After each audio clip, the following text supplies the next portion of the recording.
Today we're going to talk about demand. In econ, demand and supply are very, very crucial in the world, drives our economy. So we're a little bit more about demand today. So the first thing I want to talk about is demand and the price effect.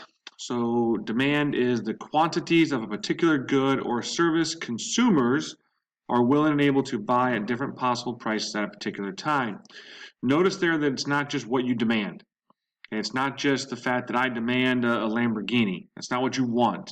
Notice that it does say there that you are willing and able to buy at different possible prices at a particular time. Okay? So that's an important fact there that we need to make sure we understand. It's not just anything you want, but it's also what you are willing and able to buy. Okay? The law of demand then is the people buy less of something at higher prices than they do at lower prices. And pretty simple. It's also called the price effect. So how does the price affect the demand of something? Well, we're going to buy less of something at higher prices than we do at lower prices. Pretty self-explanatory there.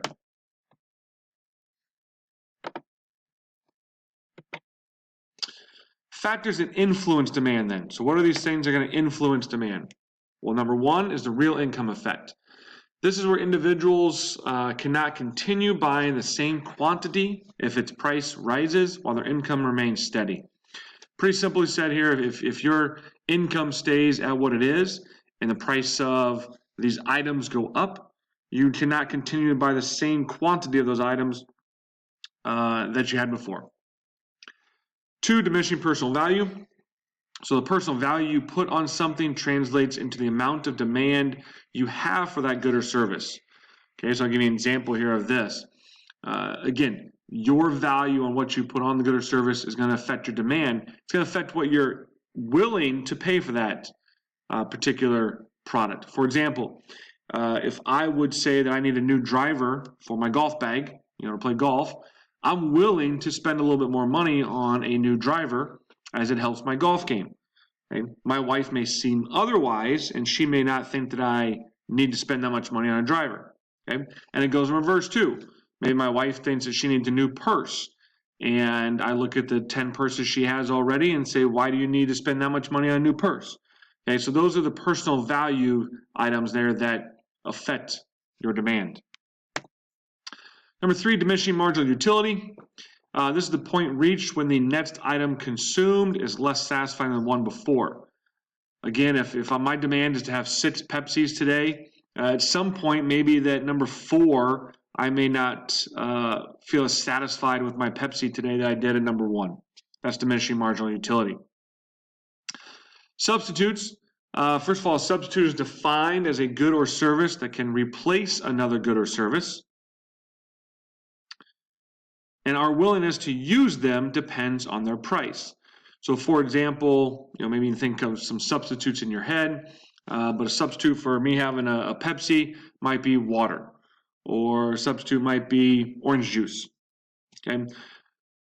Again, our willingness to use them depends on price. If the price of a water is the same as a pop, as my Pepsi, I may not want to buy the water. I may just go with the Pepsi. Okay.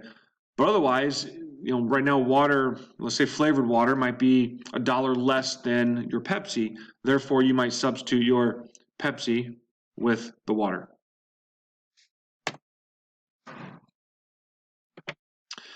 So this is what we call a demand schedule. Notice it's just a table. You have your price over here, okay, and your quantity here. So at $20, 100 items are demanded at $20. At $16, it's 500. At $10, it's 1,100. Okay, so these are quantities, and what you need to do now is make sure you put this table in your notes, but then I also want you to plot these, okay, with a little L curve. I'll show you this in a second. So basically, you're going to put the price on a vertical axis, and then you're going to put the quantity demanded on the horizontal axis. So it should look like something like this when you're done. Notice the price is here. The quantity is down here. Okay, this would be 0 for both. So then you'd put on here, you'd put the price, $10, 15, 20, whatever I had on there. Okay, put those all the way up there, and then your quantities. You could go from every 5, every 10, but I mean, since consider we have 1,100, you might want to go by hundreds. So you maybe go 100, 200, 300, 400, 500, and then you plot them. So at $10, there was 1,100, so that'd be way over here. At $20, there was 100, that'd be way over here. So you plot those points, and then you connect those dots, and this is your demand curve. That's your demand curve. Now, when you label this, make sure that you have the P, the price, labeled here, the Q labeled here for quantity, and then you make sure you label the D right here. You're going to label it as D1. Okay, D1. Put that right there. And then this is market demand. So market demand is the sum of all individual demands in a given market at a particular time. So notice the word sum. In math, we know that that means to add, correct? So this is all individual demands in a given market. So maybe this is, let's say CDs. Okay, we used to have CDs when I was growing up. I use that a lot. Okay, so here is Althea's demand. Here's George's demand, Susie's demand, and Jimmy's demand. Okay. So now you, at $5, notice their demands are different at $5. Their demands are different at $20.